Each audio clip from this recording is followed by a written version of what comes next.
Juan Manuel López es el jefe del bloque de diputados de la coalición cívica y con él vamos a charlar. Un gusto, Juan Manuel. Paulo Vilouta y Gonzalo Prado por acá. ¿Cómo estás? Buen día.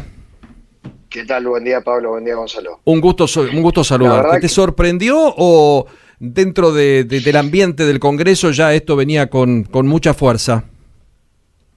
Bueno, me sorprendió. No me deja de sorprender que el presidente corra los límites. Me sorprendió que pasado 11 meses, donde no la coalición cívica, que fuimos los primeros en impugnar y que lo habíamos denunciado al hijo en el 2018 y en el 2021 y en el 2022, le decíamos que era un mal juez. Se lo decía la sociedad civil de todos los ámbitos, de todas las ideologías, se lo decían cámaras empresarias, se lo decían periodistas, se lo decían políticos, y así todo, no teniendo los votos, porque la verdad que el viernes pasado intentaron hacer una sesión que finalmente no convocaron porque no estaban los votos, que lo nombre por decreto no dejó de sorprenderme. Porque creo que el presidente, cuando quiere tener razón, no reflexiona, o peor, creo que el presidente no nos puede decir la verdad de por qué nombraría el hijo.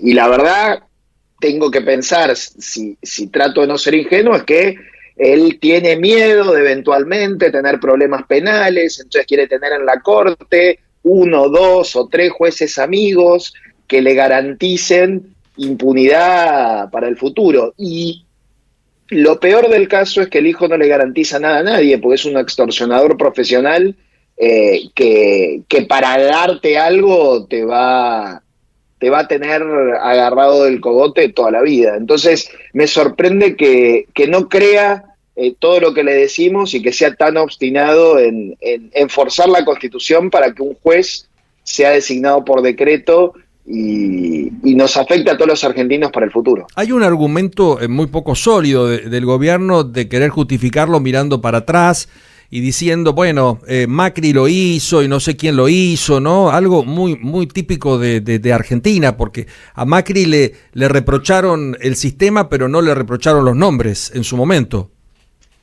No solo no le reprocharon los nombres, que pasaron por más de 2/3 del Senado, tanto Rosati como Rosenkrantz, votados por todo el arco político, sino que Macri lo intentó, pero no lo hizo. O sea, Macri dio marcha atrás. Macri sacó el decreto en diciembre de 2015, se judicializó y no insistió. Dejó que el procedimiento sea el normal y después reconoció que fue un error.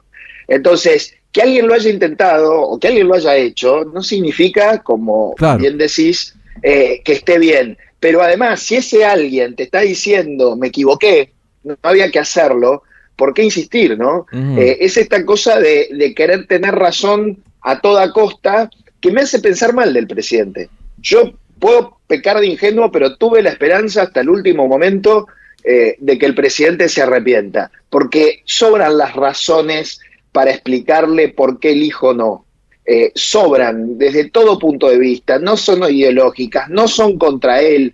Tal no son contra él que, insisto, lo denunciamos en el 2018 por asociación ilícita con su hermano, garantizando impunidad a distintos exfuncionarios públicos del kirchnerismo. Después me tocó con Paulo Oliveto denunciarlo por la causa Siemens, que es la causa de soborno transnacional más importante que tuvo la Argentina en relación a prueba y a la primer causa grande donde se pagaron coimas y él le garantizó impunidad a todos los que estaban ahí, especialmente a los que eran funcionarios de otro gobierno, a los Corach en aquel momento. Después, por manipular, me tocó denunciarlo en el Consejo de la Magistratura, una causa de la obra social del Poder Judicial de la Nación y direccionarla contra uno de los jueces de la Corte y no contra otro. Todo esto mucho antes que Milei sea presidente. O sea, no tiene nada que ver con que uno pueda ser opositor a Milei cuando le dice el hijo no. Es porque nos hemos dedicado a estos temas desde hace muchos años, porque justamente al hijo fue uno de los jueces que nos dedicamos y porque, por ejemplo, en la estadística, en la auditoría que se hizo en el año 2016 respecto de Comodoro Pi, de los tribunales que juzgan la corrupción, él fue el que peor le dio la estadística. Y esto ocurrió 8 años antes de que a Milei se le ocurra designarlo juez. Ahora, diputado, entonces, ustedes hablaban... me gustaría que él reflexione, ¿no? Aquí Gonzalo Prado lo saluda. Usted hablaba hace un minuto nada más de que en el caso de Mauricio Macri se judicializó la designación por decreto de Rosati y Rosenkrantz. ¿Evalúan hacer desde la coalición cívica lo mismo con la del hijo y García Mansilla?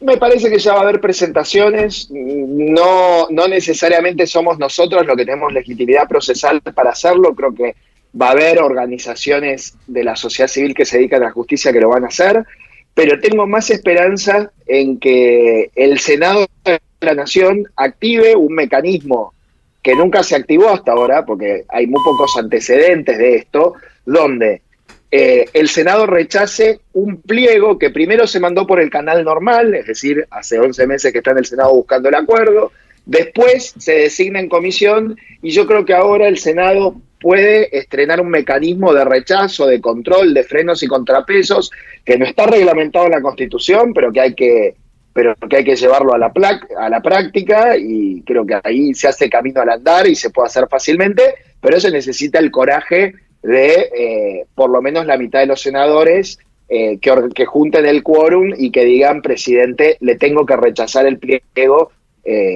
y bueno, y que se encauce todo institucionalmente de una buena vez por todas. Juan Manuel, un abrazo grande, muchas gracias por participar. A ustedes, muchas gracias. Juan Manuel López, el jefe del bloque de diputados de la coalición cívica, tema Lijo y García Mansilla.